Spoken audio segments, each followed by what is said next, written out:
Okay, what's up, everybody? Especially you, brother Junior. How's it? This is Zaldi. Welcome to Talking Story Sessions about smoking number 6. The gains. I think I smoke in Portuguese after seeing what I gotta talk about and then actually just taking longer than I expected anyway. So from session 4, I spoke about how Carr guarantees 95% success rate in his clinics. I just like be clear. I boast no claims about the success rate from these talking story sessions or whether if you read the book and still no quit. But try fast forward and warp into the future, looking back to these sessions and pretend that you power the talking story sessions and you for real went quit. And you said, I went quit without even reading the book and went point all my friends and in-laws to this podcast. And they went quit too. That would be so righteous. But I have to interject how important it is for me to do these sessions consistently, thoughtfully, and doing so from the depths of my guts. On top of that, with urgency. Why? I got mentioned Uncle Will and his son Christian, and also Uncle Mark from Torrance in future sessions, but close call for now. Brother Perdidos went to the hospital this past Wednesday. He went to work and woke up in the ambulance. He had one small heart attack. You know, you probably know already, Junior. He had shoulder surgery and was on meds while he was still healing. But the big one is he vape like on chimney too. Vaping more worse than smoking. When I worked down while he was outside, Brother Veda said that his wife, who worked in the hospital, told him that they're getting 3 times more patients coming in for smoking. They get hard time breathing, chest pains, smoke and stroke, some of them, but they don't smoke cigarettes. They vape. They think that smoking water vapor is not as damaging as smoking cigarettes. So they pound 3 weeks worth of nicotine into 1 week. They're not that sleek. Reminds me of Uncle Ted. I still remember him coming into my office, steam heading, with his vape saying, Ho, Zaldi. You still smoking? That thing smells so stink and you gotta go outside. While I stay in your office and not outside, I can puff away because what I'm smoking is water vapor. I remember him enjoying for a few months. During that time, his eyes started to get puffy. Then his eyes started to get watery. Then, that's right, kapow! He was in the hospital because he had smoker and heart attack. When he got back to work, I was waiting for him to tell some sad excuse of why he never quit smoking and that he has everything under control because you know him, Uncle Ted. But, to my surprise, he came to me all teary-eyed, all humble, telling me, Zaldi, when you're in the hospital bed and you see your daughter crying because she thought she lost you, that is when you're going to quit. So please, don't be like me. Quit now. I ended up quitting that year in Cambodia for 72 hours. That's why I can quit the hard way. Gotta be the easy way only. I got a riddle for you. Which one more worse? Smoking cigarette? Dipping? Smoking cigars? Or vaping? You know the answer. The answer is, I don't know. But one thing I know for sure is, which one is the best one? Which one good for you? The answer is, that's right, none of them. You saw that one coming.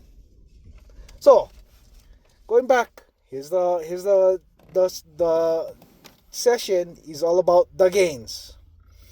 Per the preface from the book, Carr outlines the gains from reading the book. Here it goes. It's instantaneous, equally effective for the heavy smoker. In fact, more easy for the heavy smoker. No bad withdrawal pangs, but it really is pains. So no bad withdrawal pains. Needs no willpower. Like I said, that's the hard way. Willpower. Really, that's the impossible way. More on that on another session. No shock treatment. No aids or gimmicks required. So gimmicks, you know what gimmicks is, yeah. It's like they call them novelties. Another one, you will not even put on weight, and it's permanent. He says, if you are a smoker, all you have to do is read on. If you are a non-smoker, purchasing for loved ones, all you have to do is persuade them to read the book. All this stuff I just quoted is called presuppositions, which means that you should view all this as true, which is, really what it is. And also pacing with the words if and you.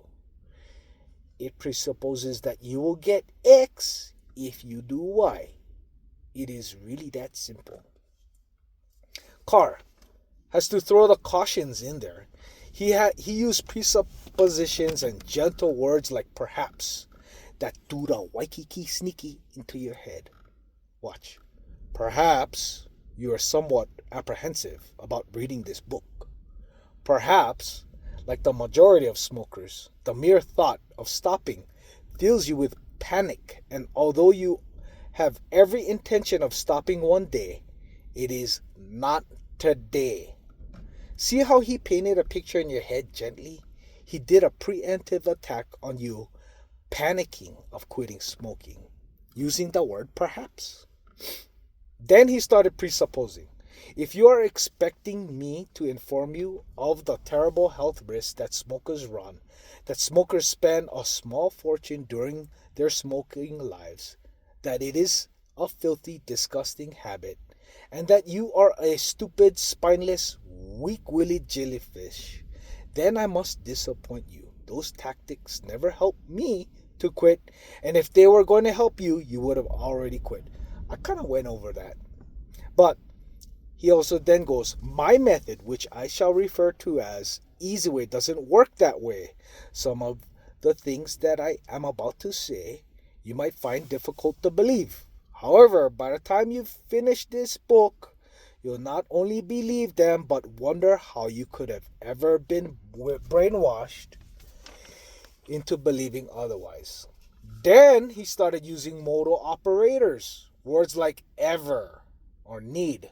Did you ever make the positive decision that at certain times in your life you couldn't enjoy a meal or social occasion without smoking? Or that you couldn't concentrate or handle stress without a cigarette? At what stage did you decide that you needed cigarettes? Not just for social occasions, but that you needed to have them permanently in your presence and felt insecure, even panic-stricken without them. You see how he's sliding these things? Pretty slick. Then he started using universal quantifiers, using every and all smokers, and only and no one. It's also known as absolutes. Watch. Like every other smoker, you have been lured into the most sinister, subtle trap that man and nature have combined to devise. There's not a parent on this planet, whether they be smoker or non-smoker, that likes the thought of their children smoking. This means that all smokers wish they had never started. Not surprisingly, really, no one needs cigarettes to enjoy meals or cope with stress before they get hooked. Again, next one. At the same time, all, you see the word all, smokers wish to continue to smoke. After all, no one, you see no one? No one forces us to light up, whether we understand the reason or not. It is only smokers themselves that decide to light up. The only, see, only, right there, only. The only thing that prevents us from quitting is fear. That's another tactic. We wipe that fear out. That's it. Then he started using VACOG. Remember I talked about it. Visual, auditory, kinesthetic, which is feelings. Olfactory, which is the taste. And gustatory, which is the taste and smell. Well, you know what I mean. More specifically, kinesthetic. Pay attention to what was written, and if you are keen enough, you'll be able to practice it yourself and use these NLP methods that I've been dropping on your lap and use it for yourself. Primarily used to change yourself. Then, if you're good enough, you can change the behavior of somebody else. Okay, here we go. Fear that we will have to survive an indeterminate period of misery, deprivation, and unsatisfied craving in order to be free. You see the feelings? You feel them? You feel them? Fear that a meal or a social occasion will never be quite as enjoyable without a cigarette. Fear that we'll never be able to concentrate, handle stress, or be as confident without our little crutch. Fear that our personality and character will change. But most of all, the fear of once a smoker, always a smoker. That we will never be completely free and spend the rest of our lives at odd times craving the occasional cigarette. Whew. And then, tailing them is something called the IU switcheroo.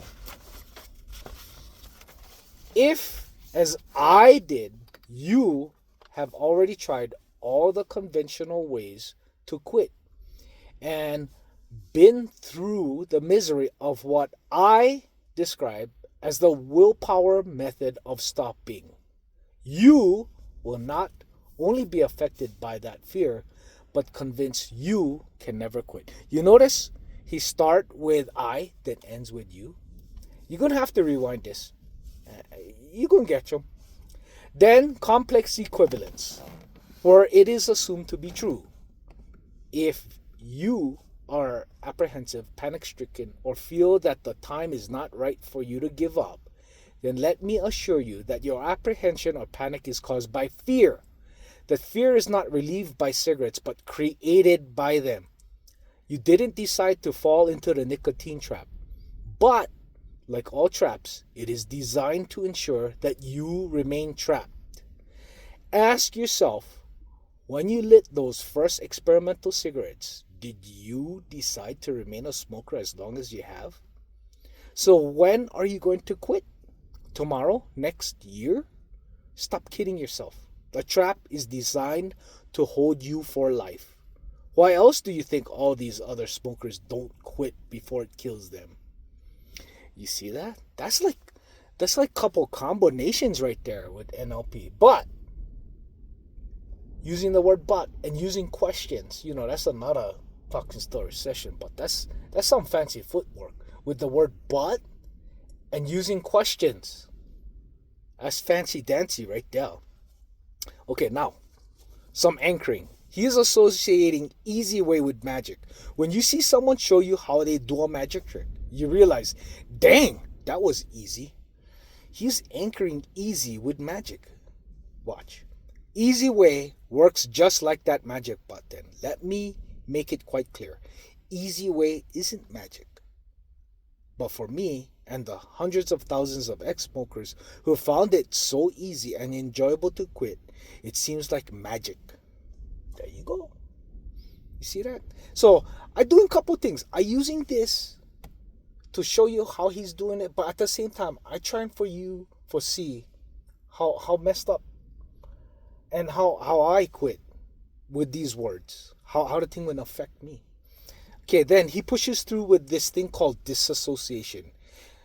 Imagine you looking at you from above. You have created a physical separation. The mind works that way. You have two separate entities. One looking from the top and the other, the one from the bottom, being looked at. Two different people. But the same guy. You do that all the time. This is called disassociation. Try follow along and you can see how it is used here. Also, it is the same thing as I did in the beginning of this session. Watch. Go back. You can hear them. It's only fear that prevents smokers from trying to quit. The greatest gain is to be rid of that fear, but you won't be free of that fear until you complete the book. On the contrary, like the lady in the third example, that fear might increase as you read the book, and this might prevent you from finishing it. You didn't decide to fall into the trap. But be clear in your mind, you won't escape from it unless you make a positive decision to do so. You might already be straining at the leash to quit. On the other hand, you might be apprehensive. Either way, please bear in mind, you have absolutely nothing to lose. And that's huge. You got nothing to lose. If at the end of the book you decide that you wish to continue to smoke, there's nothing to prevent you from doing so. You don't even have to cut down or stop smoking. Remember I said that? While you are reading the book, and remember there's no shock treatment. On the contrary, I have only good news for you. You see how he goes to IU? He does that planning. But that's a good thing. Remember, the IU. Start with I, and then boom, slide to you. That's your suggestions right now. And it goes like this. Can you imagine how the Count of Monte Cristo felt when he finally escaped from that prison? He's actually presupposing that we read the book. But, the movie's out there. It's a good one. That's how I felt when I escaped from the nicotine trap. That's how the millions of ex-smokers who have used my method feel. By the end of this book, that's how you will feel. Go for it. See, he slipped that. He said, go for it. Go for it. Give him. It's like what Tata used to always say. You'll notice at the end that he used presuppositions and cause and effects, NLP methods. Well, holy caroli. That's plenty for now. I'm going to stop here. Next is session 7. I have plenty to say about that one. I'll sum the next session with one word or, word/question. Hypnotherapist? Question mark. Well, closing up for now, my brother. Till next session. Ahui ho. Keren.